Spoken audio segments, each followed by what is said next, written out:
Book my show நிலவரப்படி ஒவ்வொரு இண்டஸ்ட்ரியிலையும், அதாவது தமிழ், மலையாளம், கன்னடம், தெலுங்கு, ஹிந்தி, இப்படி ஒவ்வொரு இண்டஸ்ட்ரியிலையும் எந்த படத்துக்கு அதிகமான டிக்கெட் விற்றுருக்கு அப்படிங்கிற பட்டியல் வெளியாயிருக்கு.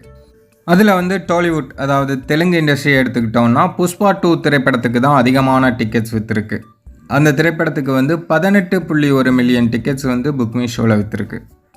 அடுத்ததாக சாண்டல்வுட், அதாவது கன்னட இண்டஸ்ட்ரியை எடுத்துக்கிட்டோம் அப்படின்னா KGF 2 படத்துக்கு தான் அதிகமான டிக்கெட்ஸ் விற்றுருக்கு. அந்த படத்துக்கு 17.1 மில்லியன் டிக்கெட்ஸ் புக் மை ஷோவில் விற்றுருக்கு. அடுத்ததாக கோலிவுட், தமிழ் இண்டஸ்ட்ரியில் சூப்பர் ஸ்டார் ரஜினிகாந்த் அவர்களுடைய ஜெயிலர் திரைப்படத்துக்கு தான் அதிகமான டிக்கெட்ஸ் விற்றுருக்கு. 9.2 மில்லியன் டிக்கெட்ஸ் புக் மை ஷோவிலே விற்றுருக்கு. அடுத்ததாக பாலிவுட், ஹிந்தியில் நம்ம ஷாருக் அவர்கள் நடித்த ஜவான் திரைப்படத்துக்கு தான் அதிகமான டிக்கெட்ஸ் விற்றுருக்கு. 12.4 மில்லியன் டிக்கெட்ஸ் புக் மை ஷோவில் விற்றுருக்கு. அடுத்ததாக மாலிவுட், மலையாளத்தில் மஞ்சுமல் பாய்ஸ் திரைப்படத்துக்கு தான் அதிகமான டிக்கெட்ஸ் விற்றுருக்கு. 4.3 மில்லியன் டிக்கெட்ஸ் புக் மை ஷோவில் விற்றுருக்கு. தமிழ் இண்டஸ்ட்ரியை பொறுத்தவரையும் சூப்பர் ஸ்டார் ரஜினிகாந்த் அவர்கள் தான் டாப்பில் இருக்காங்க.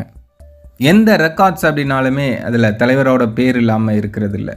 ஏன்னா தலைவர் தானே பாக்ஸ் ஆஃபீஸ் எம்பரர்.